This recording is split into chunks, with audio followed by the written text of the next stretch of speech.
mean, either one of us can do an intro. It'll just, but I figured that you since you post it as a podcast, it's, if you do it, it makes a little bit more sense. True. And it is kind of old bollocks, isn't it? It's appearing on I suppose it's both our podcast. It just happens to be appearing on two networks. Should we leave this as the intro? It's like people will just like stumble upon it and go like, oh right, they've started then. Just in the middle of a conversation, we just start. All right, here we go. And no.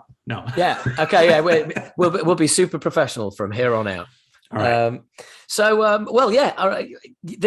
We have started. This is the show. Hello. Welcome everybody. I am Howard H. Smith of Talking Bollocks and Acid Rain fame.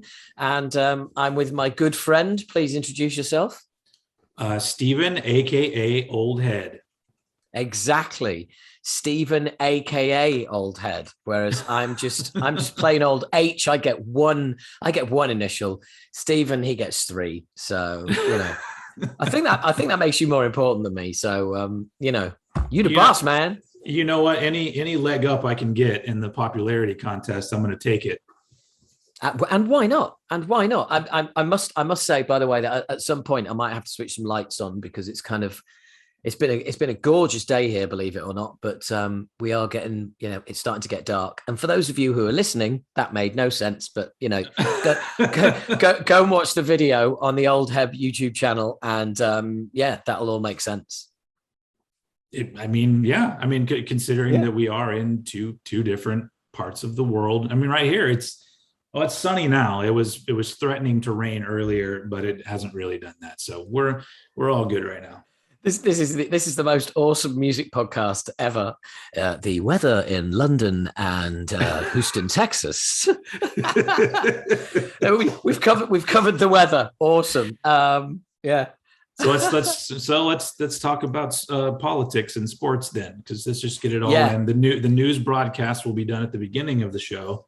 That's it. Yeah. Politics, news. Let's get stuck in with all of the conspiracy theories and everything else. And by the time we start talking about music, people will be so pissed off they'll have just left. It's funny because I'm like, we'll find our way into this stuff talking about music anyway. It's just the shit happening in the world is just encroaching on everything anyway. So that's a very good point. And apologies you're receiving this podcast. I was going to say apologies you're receiving this slightly late, but I think I'm going to put this out as the mid-month podcast because I'm just rammed with playing shows and all that shit at the moment. So this will be a standard kind of mid-month podcast. But hey, welcome to another episode of Old Bollocks. But I think the question on everybody's minds is got to be: is your computer plugged in? Well, funnily enough, when I was setting this up, I was thinking, God, this might be the first episode we do where, well, it'll be the second episode, but it'll be the first episode where I don't disappear going, bye. Or you just hear me go, oh, fuck. Yeah, that was. Yeah. I mean, I don't know. I don't think we could have ended that episode any better. No, I think it was a great intro to Old Bollocks. I think that's what it's all about. Basically, it's about lacking battery power. I was just gonna say. So as we normally do, we're reviewing some new albums first, and then talking about a classic album. So we might as well just jump right into it, and I'll let you take the wheel and decide where we're going to start with these new albums we're talking about. Cool. And that gives the listener and the viewer some idea of the fact that we are trying to keep this loose because by keeping it loose, you get genuine, honest reactions. What you're going to hear and see is Stephen and I talking about stuff that we haven't talked about. And to the extent that we haven't even got a running order, we kind of know what we're going to talk about, and we kind of know what albums we're going to talk about, but there's no running order, and it's just like, okay, dive in. Now, I was lucky enough to receive a pre-release copy of, you know what's coming, Stephen? I do. A pre-release copy of the new Carcass album, Torn Arteries. And I've been living with it for about 8 or 9 days now. And my feedback, my review is 2 words: fucking awesome. And that's all that needs to be said, really. I mean, it's every time I listen to it, it gets better. It's verging on genius, and they've also, for me, they've kind of reached and I'm just saying this as a guy who's 51. They've reached an age where they've gone, yeah, do you know what? Fuck it. We're going to have hand claps on a song. Yeah, so what? We're Carcass. We can do what the fuck we like. Yeah. Yep. Let's have some hand claps on the fucking album. And and also it kind of comes across occasionally like they've gone, do you know what? This might be our last chance ever to play some classic metal. Just some good old fashioned melodic classic metal. Shall we do that then? Yeah, fuck it. Why? We've got hand claps on the other songs. Let's do that as well. And it all works. I mean, Ripping Flesh Limited, which is a 9-odd minute absolute classic. Yeah. Not 9 minutes where I don't get bored. We'll talk about another album in a little bit where songs are longer than they need to be. But talking about Carcass, like that one particular song, I looked at it, I'm like, well, that's interesting, a 9-minute song, but it just flies by, man. Yeah. I mean, it is just, it's superb. And there's everything in there. There's everything for, you know, the lover of Carcass, you know, that heartwork style that they've sort of perfected and brought back. It definitely, you know, there's nods to the previous album, but they've kind of moved on. I mean, that album is, I think, 5-6 years old now. Surgical Steel. Yeah. And there's progression, without a doubt. There's some real progression on this, and I'm loving it. I'm absolutely loving it, and it's reminding me of how much I enjoyed Surgical Steel as well, because that did make it into my albums of the year. This will certainly make it into my albums of the year. I only ever do a top 5, and this will be in the top 5 without a doubt. And I mean, it's literally, it's elbowed its way in there like I don't know, I'll use an American sports term, a linebacker, a defenseman, I don't know, whatever, you know. I know nothing about even those terms. So I'm just like, I guess a linebacker. I don't know. Some geezer in a helmet with pads who's determined to destroy, and they've literally elbowed their way straight into the top 5. And it's brutal, it's beautiful, it's melodic, it's discordant, it's hard, it's soft, it's harsh, it's smooth, it's fucking, I mean, I sound like I'm talking about a fucking piece of wood now. But you know, it's surgical. There's a word. It's surgical, it's precise. It's like when they do something, they do it, and they do it really fucking well. And I can honestly say, listening to this, if you played this to anyone, if they'd never heard of Carcass before and they'd never heard anything by Carcass before, they would hear it and they go, who the fuck is this? Because I can't think who this is. I can't guess. I can't throw a name your way. Sorry. I'm all over death metal, naturecore, hard rock, you name it. I'm all over that shit, but I could not throw one band name at you who I even think this is, because nobody does Carcass. Only Carcass do Carcass. And I mean, I'm fucking ranting on. I'm getting a boner just talking about the album. That's a hard on for UK audiences. Well, go, sir. Go. What are your thoughts? So you've said most of the things I want to say, because oops, this is actually an album that I've been looking forward to greatly for like 2 years now, because I think they started recording it like 2 years ago. But when it comes to extreme metal, Carcass is my favorite band. So I was really looking forward to this album, because I discovered them with Heartwork back in the early 90s.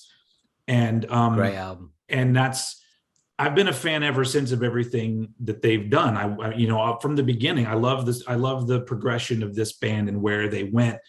And it's just one of these things where like, I knew I was going to like the album because I'd heard 2 songs off of it. And then once I listened to the full album, I've heard it 3 times now. And the one thing that you said that's spot on is that it gets better every time I listen to it. There's so much going on in it that you'll miss out. Some cool parts will kind of pass you by, and then you catch it again the second time around.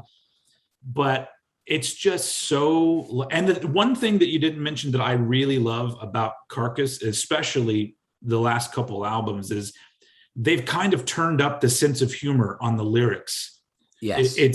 And I love, so that's why, like, you're right. There's no band that's like Carcass because nobody really does the kind of music they do. But even in their presentation of it, they're not all like, we have to stand with our arms folded and look really mean in all the pictures, and all the lyrics have to be really grim and about something really heavy. I guess a lot of times they are, but they throw in like little jokes and little turns of phrase. And it just makes me love this band even more, just because they continue. I mean, how much of a gap between Swan Song and Surgical Steel was like 15 years or something like that, 17 something years. Like that.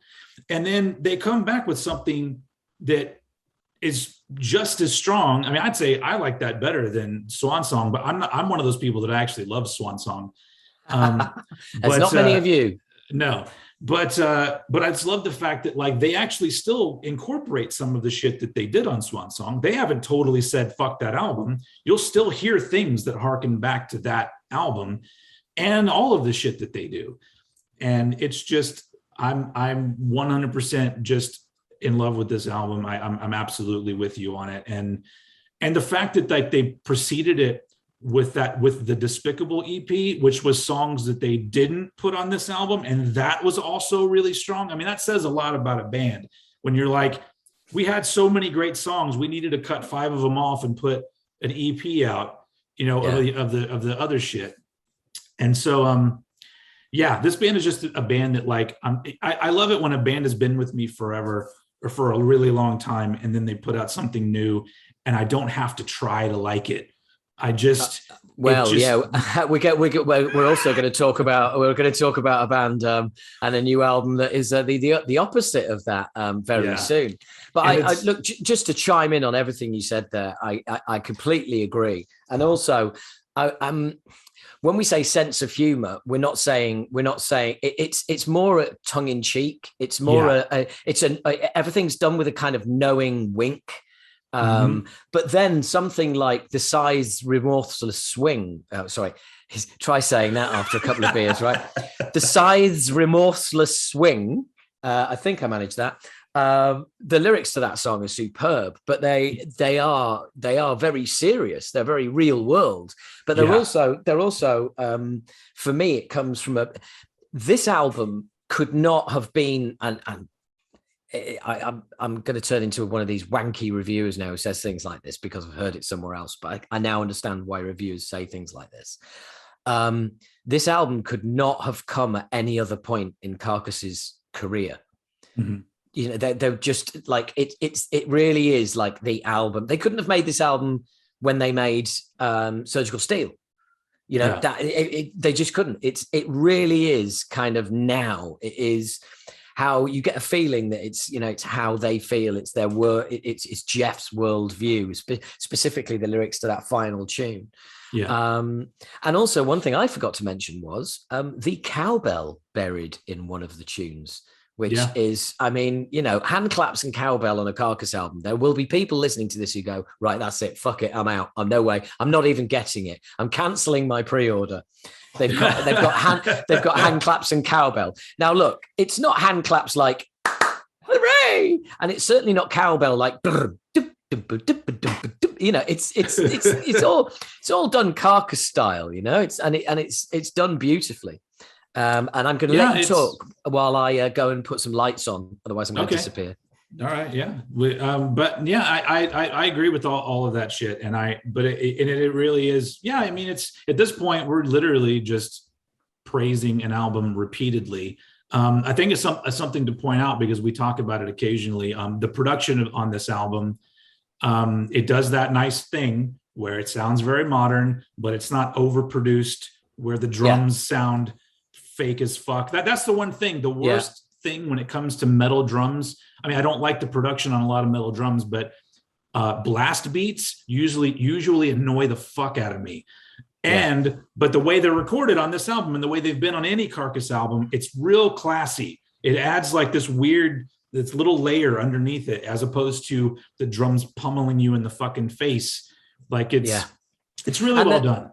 And also the drums are used as an instrument on this album. They're not used as something to punish you with. Yeah. They're used musically. They're there. There's some really lovely fill work. There's a couple of intros that use the drums, and it's the sign of musicians and songwriters really at the peak of their game. And I'm going to go ahead and say it, and I'm kind of excited at the moment because I think this is I'm going to say by far, but that would make Surgical Steel. I'll put that in the shade a little bit, but I would say this is, for me, easily their best work ever. I can see that. It's hard to fuck with Heartwork for me just because it's such an important album in my life. And it's so funny because like this is harkening back to me growing up being a fan of British culture. So like whenever I think of Heartwork, I also think of the fact that in one episode of Red Dwarf, Carcass are Dave Lister's band. Do you remember that episode? Shit. Dude, two things, right? A, just because I live in the UK doesn't mean I've seen every episode of Red Dwarf. All right. And B, I just thought you had good taste, so you would have seen every episode of Red Dwarf. Well, he's right in it. Well, to be honest with you, Red Dwarf was something that I was in on for like the first few series, but at the age I was, it was kind of like I was busy and had shit to do. So the concept of box sets and things like that was a decade away, and I was just fucking busy doing me. But I loved it when it started. It was great. It was two things I loved: sci-fi and humor. But it's something that I kind of just, I got off the ship, after probably about 3 or 4 series. Well, honestly, I kind of did as well. I mean, I've seen other series after that, but like I got into it when I was in high school, back when like you didn't get a box set of a season. You got one VHS that only had 3 episodes on it. And so that's how I watched it. So I was a teenager as well, but I was getting into it a little bit later. Go ahead. You got the original episode with Holly, with Norman Lovett as Holly. Because I did this is one of my comedy claims to fame. Actually, in fact, God, I've just realized I did a gig with Norman. One gig I did with him, it was bizarre actually, because it was Noel Fielding, he of the Mighty Boosh. So it was I opened, then it was Noel Fielding in the middle, and then it was Norman Lovett closing. And funnily enough, at the 2020 Comedians Christmas show, I met Hattie Hayridge for the first time. I gigged with the original Holly, and I've met I've met second Holly, who's absolutely lovely, by the way. And that's my sci-fi comedy claim to fame. And to be fair, we did warn people that we would probably go off on tangents. So this is as good as anyone. I think I've said it before. If we were 2 blokes having a chat in a pub, we wouldn't be sticking to one particular subject. We'd be going all over the place. But I mean, it was kind of connected because. But what I was referring to was there is an episode where they go back in time and they see Lister as a teenager and he's got a band, and his backing band is the dudes from Carcass, and they're doing blast beats. It's complete noise that they're playing, but I'm always like, that's fucking cool that Carcass are just in an episode of Red Dwarf. It's like Motorhead being in an episode of The Young Ones. It's just updated version, really. Yeah. But yeah, I mean, look, to go back to it, look, if you're listening to this, and just make sure you have a listen to some of this album, and and I mean, I really seriously suggest that anyone listening to this gives it a go. I mean, yes, Jeff's vocals are not everyone's cup of tea. It is snarling, growling, and all the rest of it, but he does it brilliantly. And once again, nobody sounds like him. Like absolutely. There's so many death metal vocalists that just all blend into one particular thing, but he has always had his own thing. So and it's for me, it's the snarl. He's got a growl, but it's a snarling growl, and that adds personality, and that personality goes a long way with me, in a voice, because that is you literally. I could have just said that myself. I absolutely agree with that. There you go. You see, this is the transatlantic love-in that is old Bollocks. Well, I mean, for now anyway. Yeah, absolutely. We can move on. Yeah, let's move on to the next album, which I pretty much, I know what you're going to be serving up here, so I am ready to receive. Go for it. Well, since we mentioned it, and it's the biggest metal release going on right now, we should talk about the new Iron Maiden, which is Senjutsu. I guess that's how you pronounce it. Yep. Title is nearly as bad as the album. Yeah. So, well, we already know how Howard feels. So if I was going to sum up how I feel about this album in one short sentence, it would be, it's fine. and that would be it. So because I'm a Maiden fan, but I didn't get into Maiden early on like I did a lot of other metal bands, because I, as a young, 10, 11, 12-year-old getting into metal, I looked at bands like Maiden and Judas Priest as like old people metal. Yeah, and I was just like, so years later, I started to catch on and go, oh, this is great. But at the same time, also, a lot of the other bands that people listen to that are into Maiden, like your symphonic metal or your power metal, like I actually don't listen to any, I don't like most of that music. So the fact that I'm really into Maiden is good. They're kind of an oddity, because there's not a lot of bands that sound like Maiden that I really like. That being said, I did like an Iron Maiden album ranking video like 2 years ago, and a phrase that I used that people kind of got pissed off about was, I said that Maiden in the 2000s have started using a template. Yeah. And so they don't stray, even though you see these interviews where Adrian Smith is like, you'll be surprised some of the new things we've tried. And when they say they've tried new things, I didn't mean to do that shitty British accent, but it's good. It's good enough. Oh, so I didn't know. I didn't notice that was a British accent, to be honest with you. It was a mild one. Okay. But every time they do something different, it's always them just kind of dipping their toe a little bit outside of what they do, to where if you're not a huge Maiden fan, you wouldn't even notice anyway.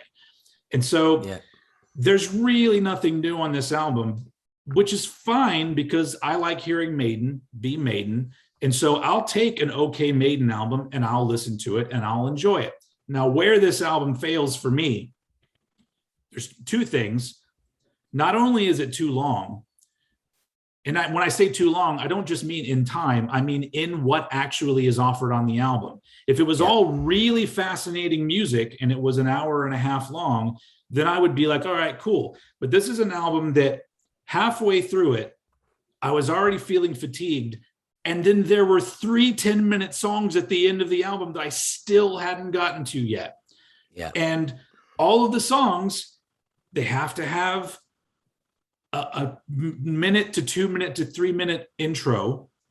And some of them even have more than one intro, where the melody that's being played softly on the guitar all of a sudden switches to a different melody being played softly on the guitar. And so it's just like, I'm just like, get to the fucking song, or just do that maybe 1 or 2 times on the album. And so that's what I mean about them having this template, that they just do these same things. And another thing that they abuse is they do the Maiden abrupt shift to a completely different tempo, I guess because they couldn't figure out how to put together 2 parts of a song. So it's always like, and then the next part, it's just an abrupt shift to that. And it wouldn't bother me if they didn't do it on every album, on multiple songs. And then let's get to the worst part of the album. The fucking keyboard. Ah, right. Yeah, you got it. It literally sounds like they had the album recorded, and then somebody said, I think it's missing something. Give me that keyboard. And then they went through the presets for like 3 seconds. This one's okay. Now just play the whole album, and I'm going to clumsily hit one key on top of every song. Not even, I don't know if you've noticed this, but the keyboard is off beat half of the time. So, and I'm just like, this is Iron Maiden. Somebody was producing their album and said, yeah, that's fine. We'll go ahead and mix this and put it out. And that somebody is Steve Harris, right? Because you're talking about a guy who listens to the final mix in his car before it's mastered and goes, it sounds fine. Don't bother fucking mastering it. No, Steve, master it. You're talking about a band and a main man of a band who are happy to continue to work with Kevin Shirley, who has been churning out below average sounding albums for Maiden for years. I mean, I loved Book of Souls, absolutely loved it. But the one thing that it could have really done with is a fantastic 3-dimensional production to actually make those songs pop and fucking come out the speakers at you. Instead, with this album, I feel like I've got to climb in the speakers and go looking for the fucking music, because the production is so flat. It is so dull. It's so one-dimensional. And every single song sounds the same production-wise. Yeah. Every single song is like literally hit right. I've set the desk up. There are the settings for the album. Let's just there, boom. That every song, doesn't matter what it's about or what parts there are. No, that's it. I've got my settings. It's all sorted. Aren't they the same settings from the last album, Kevin? Actually, I'll tell you a little secret here. They're the settings from the last 6 albums. Don't tell me. And I'm not a fan of the man's production. Having said that, me neither. Having said that, for me, excuse me, I've got a little frog in my throat. For me, the elephant in the room is Book of Souls was incredible. It was a double album, the first double album in Maiden's career. Mm-hmm. And to bring out an album that good, that deep into your career is amazing. And when it's your first ever double album, that's absolutely amazing. And already with the follow-up, we're into the law of diminishing returns. It's for me, what they needed to come out with a 10, maybe 12 track album, longest song, 6 minutes on it, and go completely like old school. Just go the other way. It's like, right, we've done our double album epic with like massive tunes, long songs, and we absolutely smashed it. So now it's like, when everyone else zigs, you zag. Go the other way, back down to a single disc, 10, 11 songs. I said 12 earlier. I like 10 or 11. I would even go. I'll go with 8.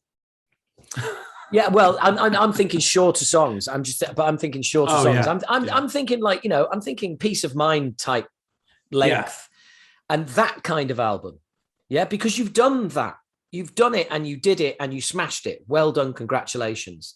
And for me, this is like a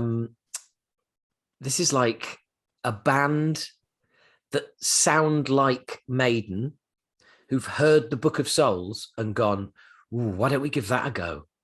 Yeah. It's like, are you sure about this? Because that is Iron Maiden, It's like, come on, nobody will notice. Well, you know, and that's the thing, is that when I was listening to the album, it felt like I was listening to a band who'd listened to a lot of Maiden.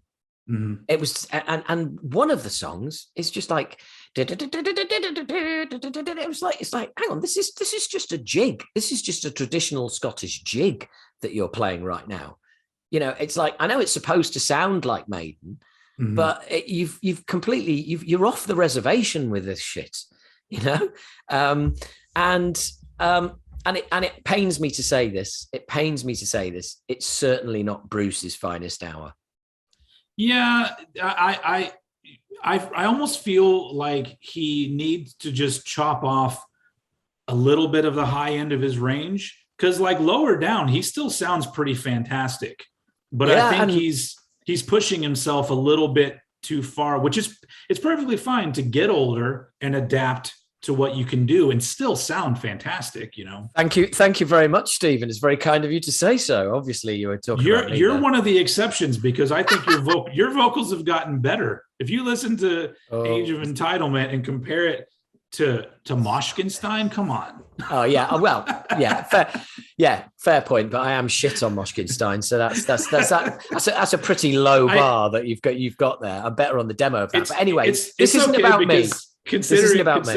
I had to make a jab about Moshkinstein real quick, because like, I'm like, it doesn't matter that if your voice isn't perfect, because the guitars aren't even in tune on that fucking thing. So yeah, fair point. And they just sound like a wasp in a bottle anyway. So, you know, all right, back to Maiden. Sorry. Yes. Yeah. So anyway, back to Maiden. Sorry about that. I do you know what? I don't really want to talk about it anymore, because I haven't, you know, as my mother once said, Howard, if you haven't got anything nice to say, don't say anything at all. And I haven't really got a saving grace. I haven't got but at least. I haven't got one of those. I just think it's, do you know what? I'm not angry. I'm just disappointed. Yeah. And I agree with you most of the time. I feel like I unleashed a little bit, because I almost feel like now that I'm here with you, I feel like it's a safe space. I can open up a little bit. But an interesting thing that I wanted to say in response to what you said, because you were talking about, you know, it would be cool if they had just gone the other way and done shorter songs, more to the point stuff. But if you really want to go back in history, then you're talking about Seventh Son of a Seventh Son being followed up by an album that I love, but I'm assuming you don't. But imagine that. So they already did that before. They already had people saying, why don't you just put out more to the point stuff? And then they're all like, well, fuck this album. All right. Yeah. But okay. So you've picked me up on that, and I will now back that one back. What I meant was, shorter songs, that's all. I didn't mean completely ditch the production and record it in a garage. And because the thing is, with Seventh Son, it was the introduction of the guitar synths that really kind of, you know, smothered the album, and everyone went like, well, you've gone as far as you can with this. Yeah. And they did. And to be fair, instead, the synths sound good on that album. They don't on this one. True. But so what I'm talking about is, we've done Book of Souls. Fine. We've got Kevin Shirley again, so we know how the album's going to sound. He's got the settings, remember.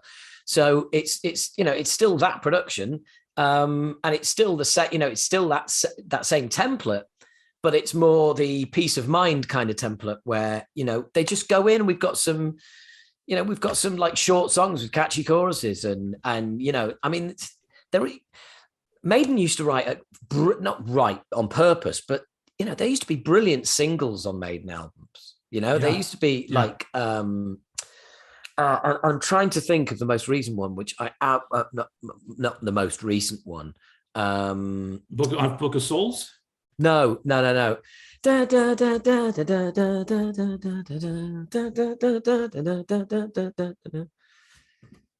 Tell me, where do I know? I different bound to rule the world. But I'm fucking really annoyed. The album where Eddie is sat on a tank. Oh, that's okay. That's Matter of Life and Death, right? Yeah, and the opening track. I don't remember the name of the track, but yeah. So it's that one, and there's people screaming at the video, and they're screaming at the podcast, going, "It's called fucking this." Oh, it's really annoying me as well. It's something world. It's because they're I'm looking it up. Okay, it's for me. It's because their output in this century has blurred together for me.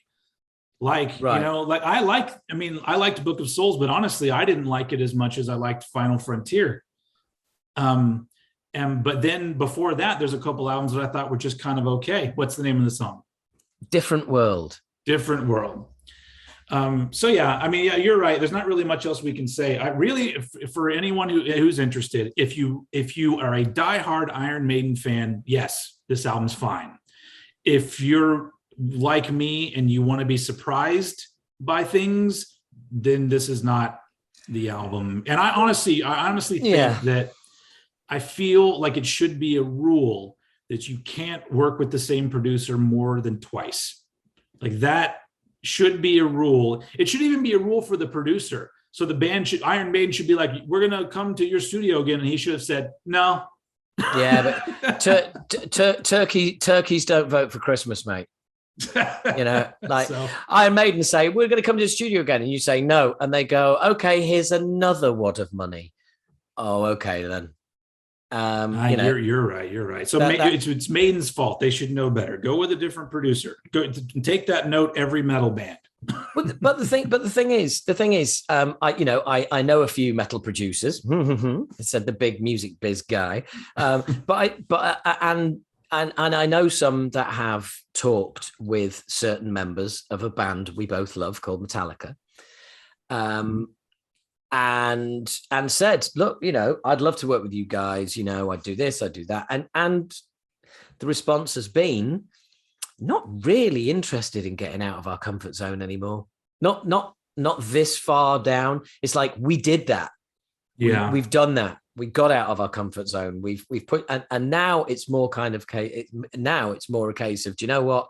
We want somebody to turn up and record what we do and make it sound really fucking good. It's a good point, because I don't get the luxury of being in a legendary metal band. So it's just me on the outside looking in saying, here's what I would like. But I guess, if it's the other way around, then maybe it feels different and you just want things to be easy. So I don't know.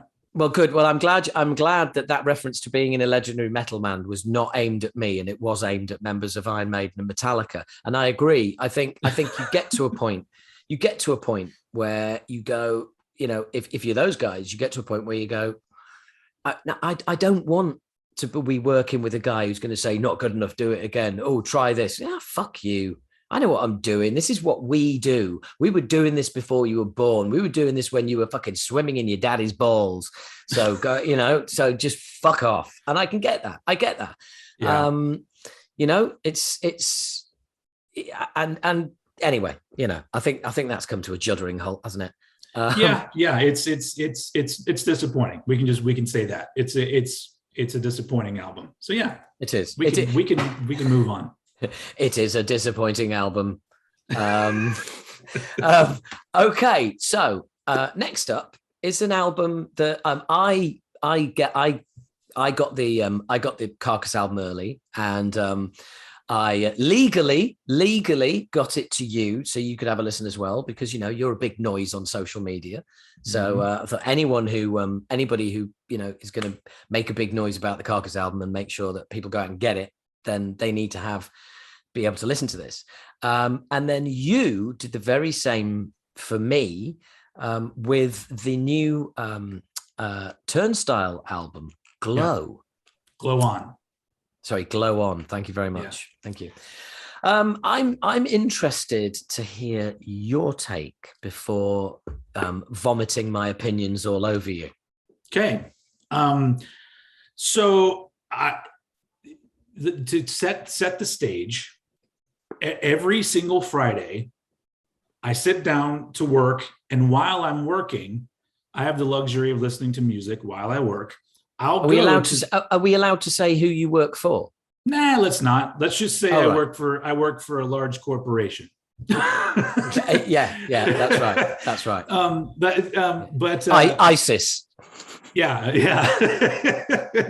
Death to America. So I'll always go to I use Apple Music for my streaming. I purchased great company too. By the way, great company. Oh yeah, amazing. Love Apple. Amazing. Love Apple. Yeah. So, and I'll go to the metal and I'll listen to the new, whatever the new stuff is that I can see there. I'll listen to a little bit of everything most of the time, unless it's a band that I already know I don't like. And I'll always go listen to what are like the hyped new releases, just because if I'm going to hate something, I want to be able to back up why I hate it. Know your enemy. And so before I got to the Turnstile album, I was actually listening. This will be like a 5-second review of an album. The album that everybody seems to be talking about is the new Death Heaven. And when it comes to that, all I want to say is go fuck yourself. Hopefully they saw that. Howard put a gun in his mouth. Yeah, a genuine gun. Well, not a real gun, but a plastic Magnum. They wouldn't be able to tell. We should have just created this mystery that you're this guy that just has a gun sitting at his desk. I just keep it handy for whenever anyone brings up Death Heaven, so I can fucking shoot myself rather than listen to yet another shitty, overrated fucking album by that band. It's a bunch of rehashed bullshit is the best way to put it. But so. I started to get annoyed because I think to myself, music is so in need of a shot in the ass these days that people are actually excited about this. And I go, holy shit. And then I go, okay, well, the other one everyone's raving about is Turnstile, who I knew already. But it was the thing where I had heard their first 2 albums, thought, oh, this is pretty cool, and then never listened to them again. They were that kind of band for me. So I listened to this album. And the one thing I have to say about it is that it kept me, it's only 35 minutes long, which is fucking perfect. That's how long an album should be. Just there you go, 40 tops. But it kept me engaged the whole time. And I wasn't even intending to listen to it because there's a quality to it that I connect with because I'm the age that I am, where the 90s sort of heavy alternative thing, that was a big deal because I was a teenager around the time. And so I hear those kind of vibes. And I'm like, like the bands back in the day, like Quicksand and Helmet and all that shit. I listen to those and I go, yeah, this is cool.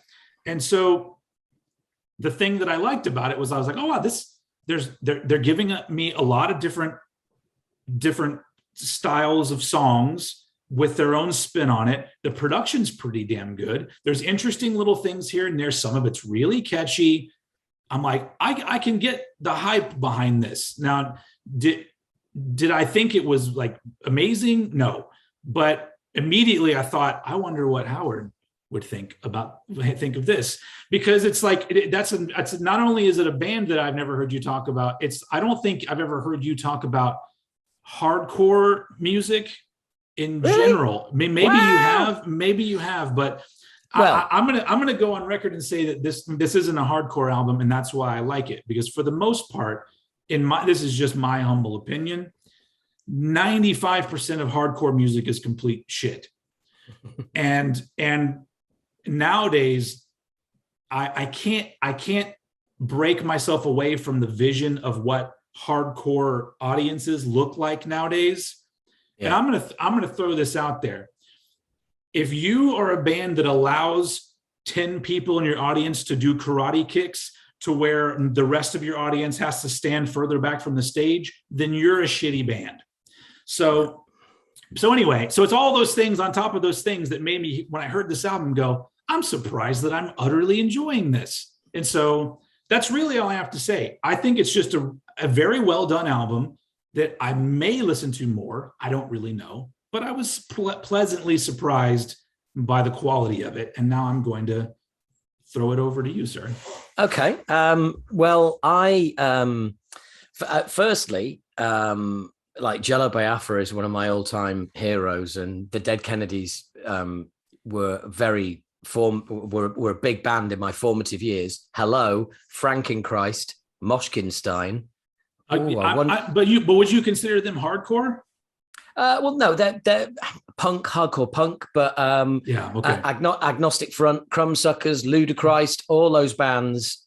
Yeah, all playing all of that stuff. Now that's hardcore. Played all of that in my. I'm into all those. I'm with you. Right. Okay. So, also, you are a patron of mine, and I have played a fair amount of punk here and there, and hardcore on Radio Bollocks.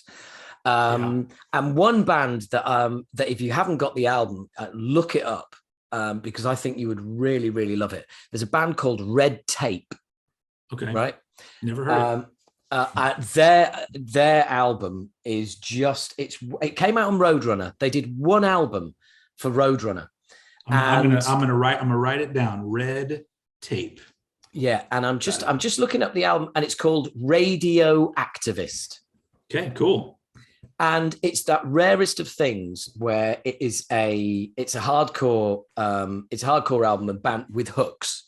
Yeah, and it's like you will play that once, and you'll go, "All right, cool. No, I see what he's talking about here. I'm going to play that again." And on your third or fourth listen, you're going to be going, "Man, there's hooks just to die for in this album." There's anyway. I don't want to set you up to fail. Play it once and go, "Fuck you, Howard. This is shit." That's like 35 minutes of my life I'm not going to get back, because it's perfect length album. So yeah, let's get on with Turnstile. I have their first two albums. Okay. I have the second album on CD. I liked it that much, but funnily enough, when you were speaking, I recognized something. I heard it, loved it, got the CD, didn't play it much. Yeah, and you sent me this album, and I had a listen once through, and I was kind of half listening. I listened to it, but I was doing stuff as well, which is not listening. I perfectly understand that. And, I'm a wanker for even calling it listening. But listening to music is when you sat down and you're listening to music and you're not doing anything else. That is what listening to music is for me anyway. So yesterday, on about my third or fourth listen, it clicked for me. I was walking around in the sun, and this album just suddenly, it was like, when you're like, if you've got a phone and you're trying to sync various apps and various accounts, and it's just frustrating, and it's just, for fuck's, and then all of a sudden everything just sinks into place, and you go, yeah. Well, that's what happened yesterday.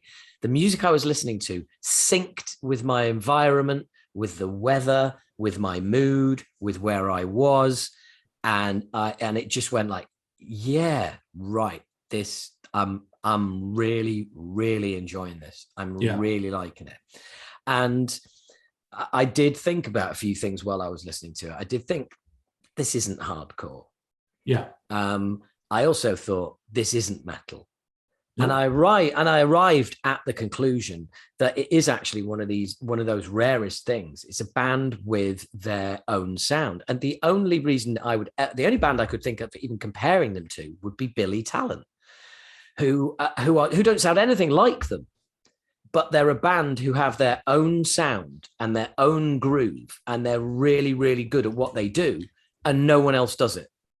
And I know that this sounds a bit like Carcass again, but the two vocalists, that's still working. I prefer one of them than the other, but the main lead vocalist has a very distinctive voice. Yeah. Which I like, and I can totally understand people listening to him and going, nah, not for me, don't like the vocalist, fair enough. They've experimented a little bit more with keyboards on this album and little bits of production, but not a great deal, not a massive amount. And whilst they're almost, for me, I think their album and the band, they're burdened by the hype that surrounds them. Yeah. It's almost like they're that band that you've heard loads about, and they're really fucking good. They're going to be huge. Get on board. And you listen and you go, what, this band? Really? There was a band. It always makes me think of the band, The Vines. But I remember back in the early 2000s, everyone's like, this is the next Nirvana. And I heard them and went, what? What the fuck are you talking about? And funnily enough, they weren't. I'll go even further back. All of the hype that surrounded Mindfunk's debut album, and which I own on vinyl. I'm sure you do. But when it came out, the hype before that album came out was literally like, this album is going to blow you. It's not going to blow your mind. It is going to blow you. It's going to make you come. It's not that good, but yeah. Well, for me, it's not even good. But I think that this is an album that, and funnily enough, I was chatting to patrons on the Talking Bollocks patron Zoom that you weren't on, and one of the patrons, Robbie, was saying is like, well, I don't know what it is. I don't know what I was expecting, but I'd heard, great things about it, and I'm not sure what it is. And I kind of felt like that earlier this week, but it clicked for me on about the third or fourth listen. It just clicked, and I was like, I know what this is. It's the next Turnstile album. That's it. I've heard the first one. I've heard the second one. And this is the first and the second. You can hear bits of other bands, and you can hear the influences. And as I always say this, that as a band, it's like, it's okay. It's every band is influenced by other bands. The idea is that you become the sum of your influences and create a new sound. That's my problem with Hardwired. As I've said before, Metallica showing their influences, and I don't want that. I want Metallica sounding like Metallica, not Metallica doing, that Sabbath bit. No. Yeah. And for this album, for me, it's the first. I'll say what it is. I think it's the first proper Turnstile album. This is like mature songwriting. It's got the best things about the previous two albums, and it's got new stuff. It's more mature, but it's still quirky. It's still a short album with loads of songs. It's got and there are some hard. Well, I was going to say hardcore. There's some hard-edged bangers on there, and there's also some more subtle stuff as well. So and again, I played it again today, and I liked it more. So. Yeah. I do enjoy that they fuck with the genre so much. Now, it is interesting though, because there are still parts on this album, like the first track, Mystery. In the late 90s and early 2000s, there were a lot of bands that sounded just like that song. So it's not. Yeah. But then the thing that I love that they do is that they like you said, they do take something that maybe is influenced by something, but then they turn it into their own thing. But the shit that I love more than anything on this album, there's a song called Don't Play, and it begins with a really fast, very generic sounding hardcore riff and fast beat, and then it shifts to this Latin style beat, and I'm just like, that's fucking great. So that's the kind of things that I want from an album. So unfortunately, like, I think it's maybe, to me, the reason why I like this album a lot, but I wouldn't say that it's amazing, is just because the parts that made me go, yeah, it's probably only about 60% of the album. And then the rest of it, it's just good. But I really do feel like it's one that I'll probably listen to again. I love that. Damned by faint praise. And the rest of the album is just good. Well, there's no way to say that it's bad at all. Like, it's just, but the things that I love about it they're only present on certain tracks. But and I guess you can't expect them to do the same kind of shit every single song, because then it would just get old really quick. But this is always my point, right? About all great albums have one or two songs that ain't that great. Yeah. And for me, that's part of what makes the album great. Mm-hmm. Because you have got greatness sandwiching something that's not so great. It might even be average. It might just be above average. I mean, Ride the Lightning's a classic, but Escape is shit. No, I'm done with you, sir. look, it is. I mean, even the lyrics. Escape is one of my favorite songs on the album. I love it. I love that song. But why I love about that song is like it's a clear attempt to write a more commercial song. And the lyrics are all about it being individual, find your own way, and it's the whole song is all about not being told what to do and rebel and all of it. And the song is literally that. It's like, no, they've done what they were told to do. They've made an attempt at writing something more mainstream, and they've put the opposite of that as the lyrics, as their sort of rubber stamp on it. I think when you're comparing it to the other songs on the album, maybe, but if you're talking about music that was commercial in 1984, it sounds not anything like any commercial rock music that was happening. But it was Q Prime's attempt to point them in a slightly more commercial direction, because clearly they knew they had a talented band there, and they wanted to get them to being million sellers. And clearly they wanted to get them there quicker than the band themselves wanted to get there. So they got all of them, they got everything out of their system, and then, and then they did that thing. But it's a good point with that album, in the Turnstile album, that you're right. It is sometimes the songs that aren't quite as good they highlight the ones that are. That's it. Because ultimately, if you've got 10 tracks of fucking genius, right? Where is the where's the bar? Where's the scale for measuring that?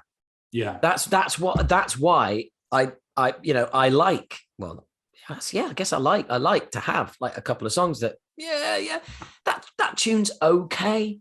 Mm-hmm. How many times have you said this? It's okay. It's not my favorite on the album. It's like, no, but its job is to be there being okay, because it makes everything around it just pop and seem that much more incredible. Yeah, that's a good point. And that's why there's always a shit song on an Acid Rain album. I jest. You're setting me up to give you a compliment, because there is no bad song. No. Stop it. There is, but I'll never say what it is. So we're at that point where we've done new releases, haven't we? Yeah. That's all the important ones we should talk about. So we would now move on to our classic album, and I'm gonna leave this for you, because this was pretty much your choice, and I know it's one that is special to you. So just funnily enough, I'm going to pick you up on that straight away. It wasn't my choice, was it? It was the choice of the Talking Bollocks patrons. Go sign up so you can choose. Exactly, sign up and you can choose which classic album we review each month. At patreon.com/Howard H. Smith. There will be a link in the description of this podcast somewhere. Click on it and come and join the fun. It's great fun. It's $6 a month. We do a monthly Zoom. Look, Stephen will tell you about it another time. Okay. There'll be links in the bottom of the video too. Cool. You see those links down there? Yeah. Get to those links. Yeah. Get to those links. Get to those links so I can buy more drugs, you fuckers.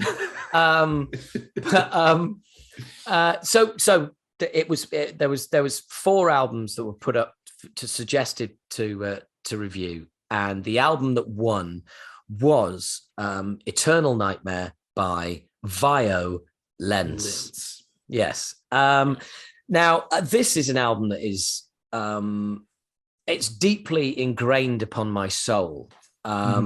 It's there's nothing else like it. And I'm going to name drop here, but I remember talking to John Connolly of Nuclear Assault when we were on tour in 1988.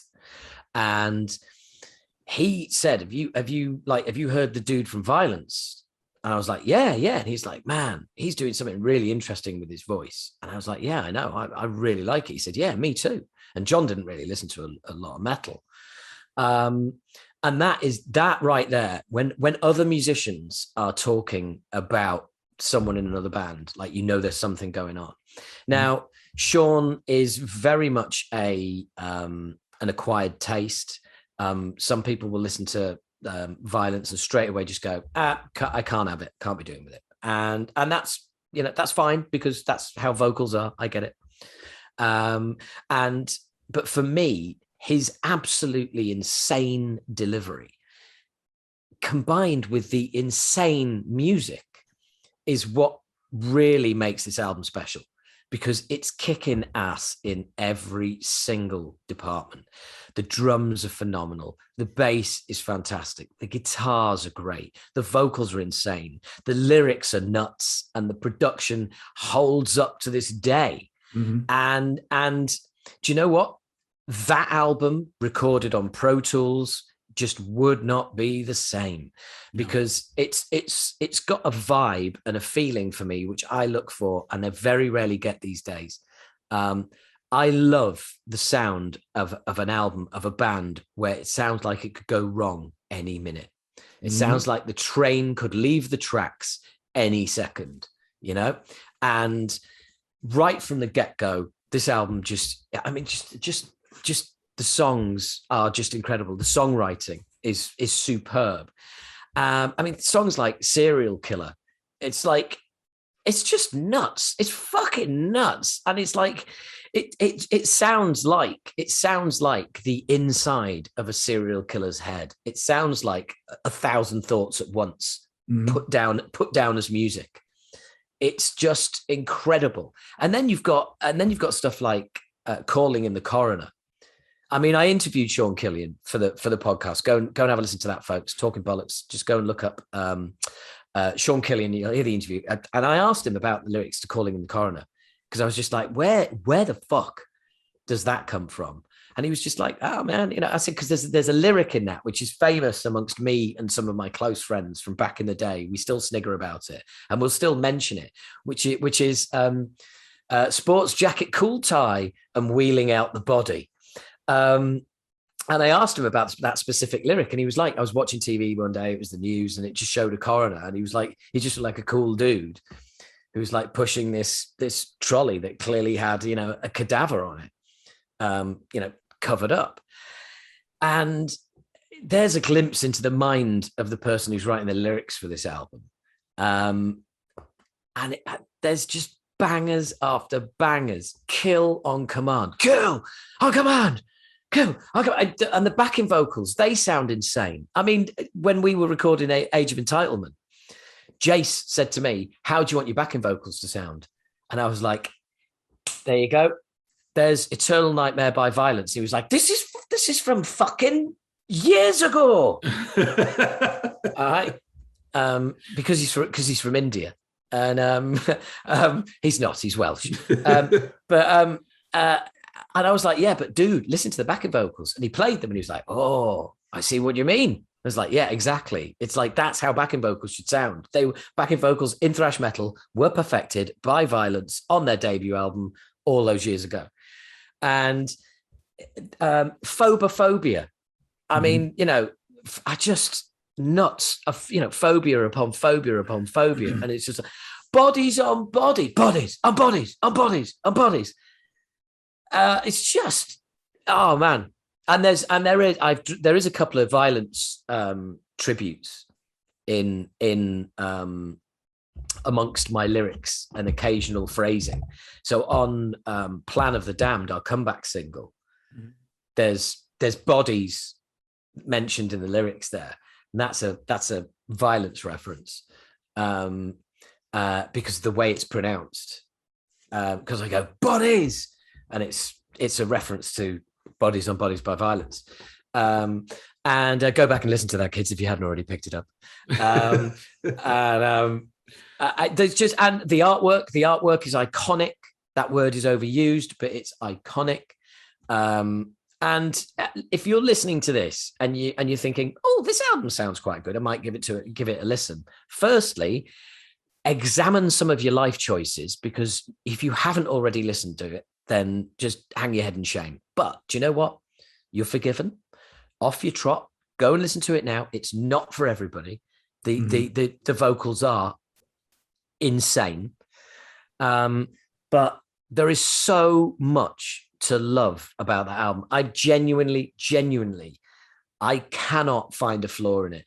I mean, it's what, 8-9 tracks. It's under 40 minutes. Yep. Perfect. It's just, And also, the whole album is like off its rocker speed, just nuts.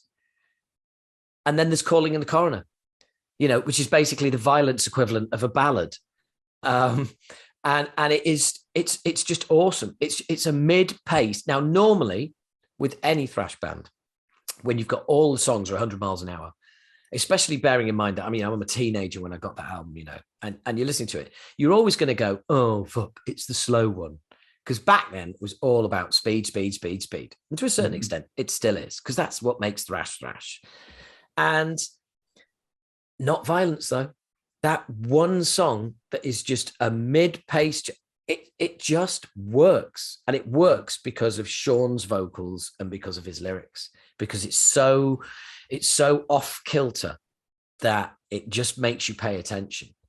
And just like his lyrics and the way he describes like heartbroken parents, it's just, I've got so much love for that album. I really have. I have the original, I have the remaster with the live CD, which is a must purchase. If you like the album, you got to go find the double CD remaster of it, which is just phenomenal. The remaster's a great job, and there's a live CD with it as well.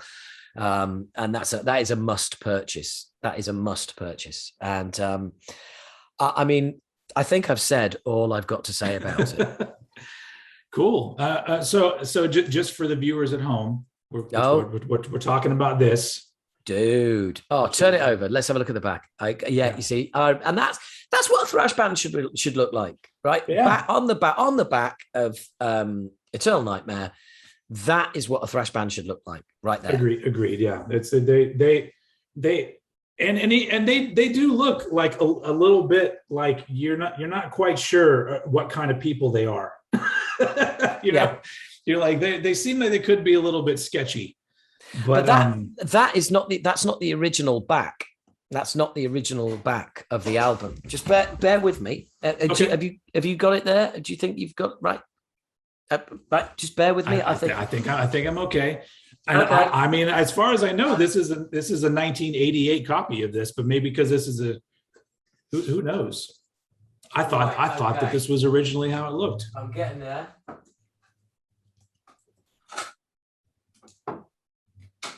You're watching it here first. We're gonna see what the original. Right. I'm not even going to edit this out. So viewers, sorry about this, listeners. Okay, I realize that this might not be the most enjoyable part of the podcast for you, but so yeah, this is the remastered CD, and this also doesn't have the original back cover, and I'm just trying to find it, but no. This is 1988, so I assume that this is what it looked like, Right originally. Now, I think I had a European version that was slightly different. Yeah, this is a US one. Right. Okay. Well, no, you're and yet there is that awesome picture. And for those of you that don't know, Rob Flynn was in Vio-lence as well. Yeah, from Machine Head fame. Yeah, absolutely. Honestly, I always say this when I talk about Vio-lence because I didn't get into them very early on because my introduction to Vio-lence was the video for World in a World. Oh man, and what a video. Well, hold on. I was 12 or 13 when I saw that. And all I remember saying to myself is, who is this douchebag with a ponytail and a turtleneck? So I immediately said, why would I even listen to this band if that's how he's going to present himself in the music video? Yeah, no, I absolutely get that. That is a 13/14-year-old's thoughts. Absolutely. And do you know what? You saying that, the 13/14-year-old in me hears you loud and clear, buddy. Yeah. Absolutely. It's like, what? Why is this dick dressed like a fucking game show host? Get out the fucking video. Yeah. Just do one. But of course, what I love about that video is the bit where the light bulb, he's kind of got the light bulb on his head, Yeah. And he's just sort of singing and doing this with it. It's just like, oh man. Yeah. So that's not, obviously that's not on Eternal Nightmare, but still. No. So yeah, it was Oppressing the Masses Oppressing the Masses. It was a few years later when I finally heard Eternal Nightmare. And honestly, the thing that made me love the album was Sean Killian's vocals, because the riffs are great. And everything you said is spot on about how it feels like it's going off the rails. And the thing that I really do like about this album, though, is that there are some albums that are pretty relentless all the way through, and I feel kind of exhausted after it's over. But this, for some reason, doesn't have that quality for me. Like, there's enough interesting shit going on that the sheer speed and brutality of it isn't the thing that I'm constantly being, or paying attention to.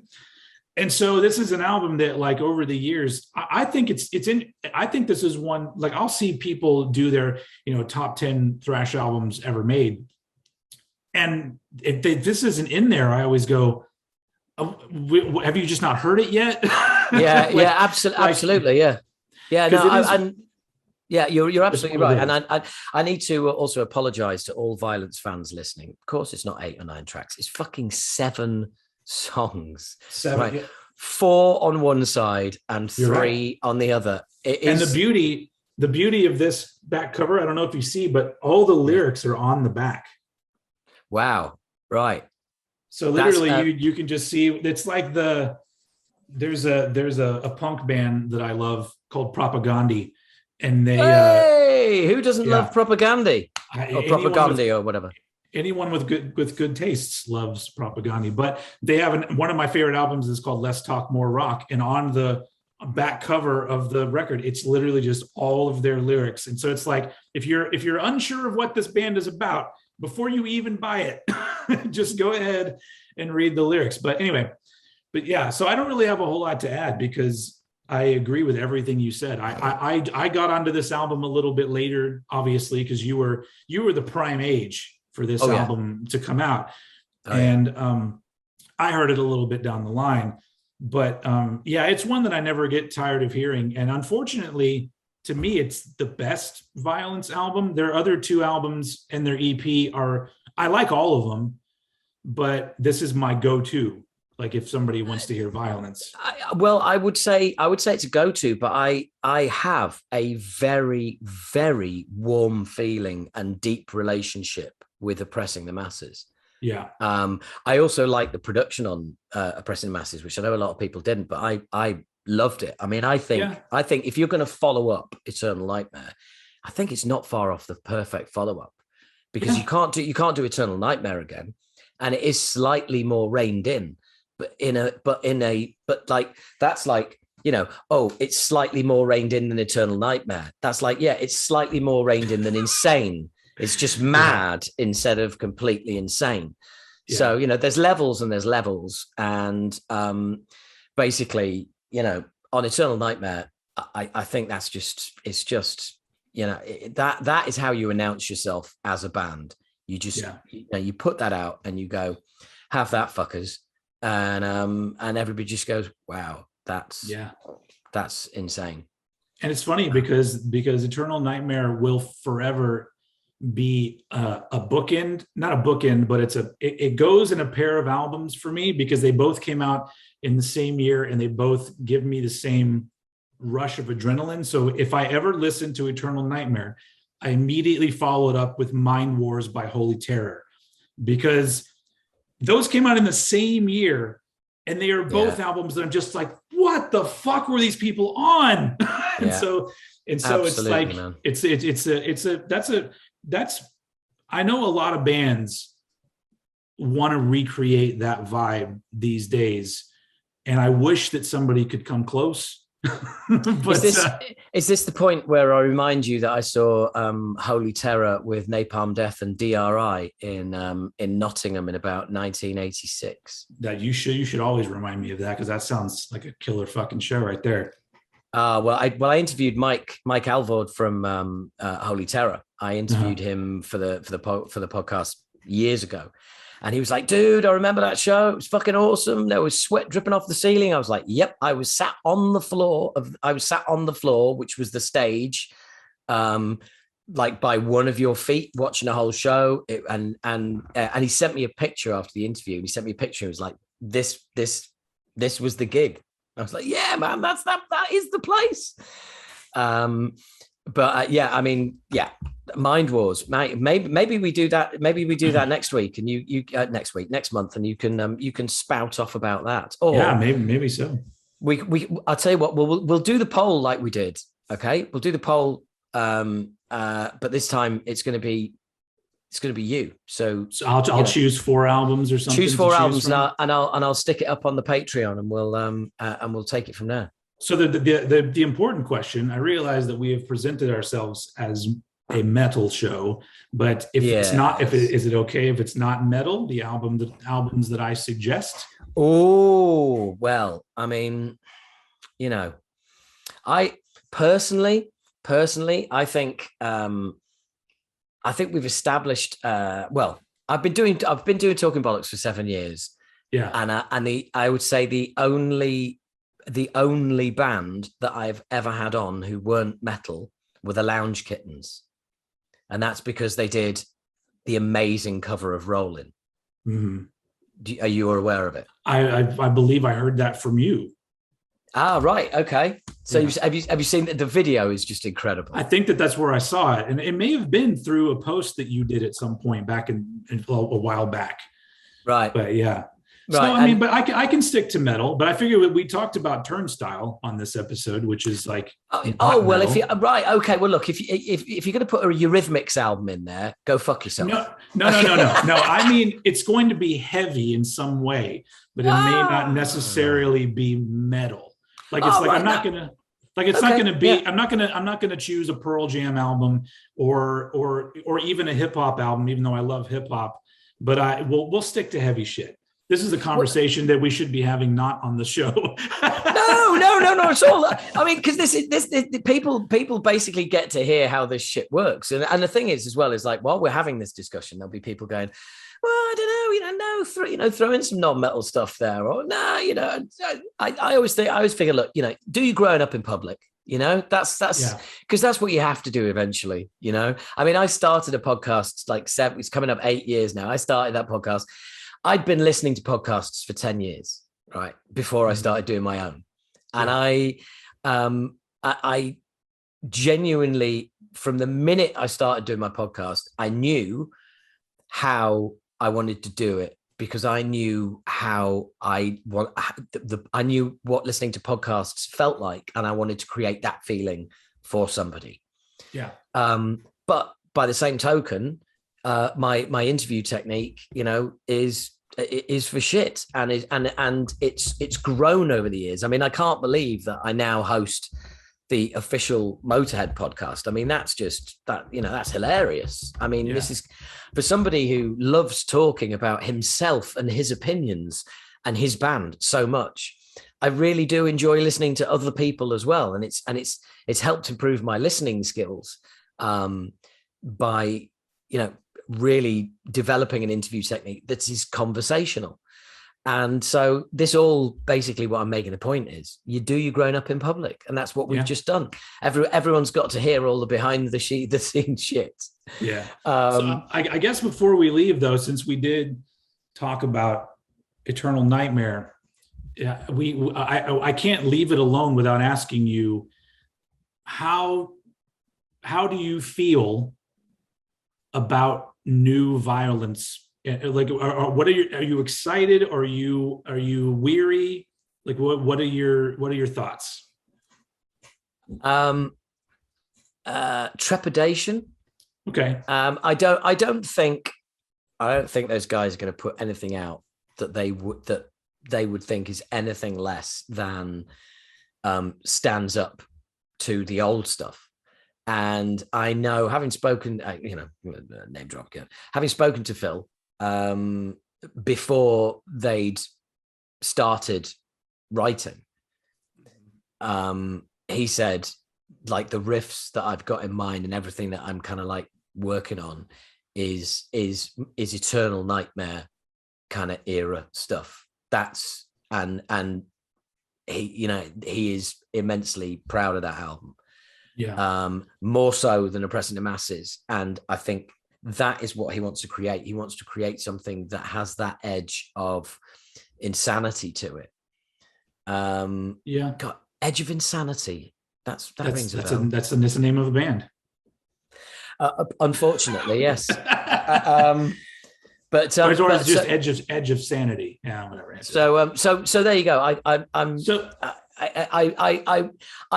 I'm really excited and can't wait to hear new stuff. And I'm also I can wait and I don't know. I really want some, and I don't really want some. You know, it's kind of it's weird. It's weird. So anytime any old band announces that they're going to come back, I'm always in the middle of the road, because I'm always excited to hear what they've done, and I'm also like, please don't fuck this up. So my mood was already there in the middle, and then I heard their cover of a Dead Kennedys song that they decided to release to the public, and it is one of the worst things I've ever heard. Like it is. I was live on YouTube with the countdown, waiting for it. I'm a Dead Kennedys fan, huge Dead Kennedys fan. I'm a huge Vio-lence fan. I switched it off halfway through. Yeah. So that made my feelings about it go even lower, to where I'm just like, even if they do write some Eternal Nightmare style riffs, are they going to be presented in this kind of fuck off kind of way, where it's just like, who really cares? Just throw some music out there. You know, it's like, I'm worried. I'm a little worried. Yeah. I look, I think it was badly advised. I mean, you know, if anyone ever said, we're going to cover a Dead Kennedys song, my response is always going to be, well, good luck with that. Well, that's another great example of a Sean Killian style vocalist. Like, it's a vocalist that you can't recreate that, so don't bother trying to do it. You know? But the thing is, I think I said, I mentioned this on the podcast at the time, and I think I said that the issue that I have with any metal band, especially thrash metal band, covering any Dead Kennedys song is the right hand, because the right hand of a Dead Kennedys guitarist goes jingly jangly. It's a loose right hand. Yeah. And the right hand of any thrash metal guitarist is precision and on point and tight. Yeah. So right there, like the streams have crossed. Yeah. So however you try and re-engineer that riff into a thrash riff, you're going to turn it into something it's not. Now, that's fine if you can take it and turn it into something it's not. But when you've got such idiosyncratic vocals and such incredible lyrics that are also uniquely identifiable with the band and often with the time they were written as well, then you're on a hiding to nothing. And the only band I can honestly say that I've ever seen do a good Dead Kennedys cover was The Beyond, who used to do California Uber Alles live, and it was fucking brilliant. And they reformed for one show a couple of years ago, and I went to see it, and they did it again, and it was still brilliant.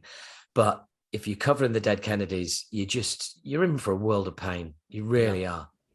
You know, so, to that extent, also, by the way, the Dead Kennedys are shit at covering the Dead Kennedys, because that's a Dead Kennedys cover band that are doing the rounds right now, and they're shit at it. So, my advice: don't do it. But there you go. Yeah. That's just me.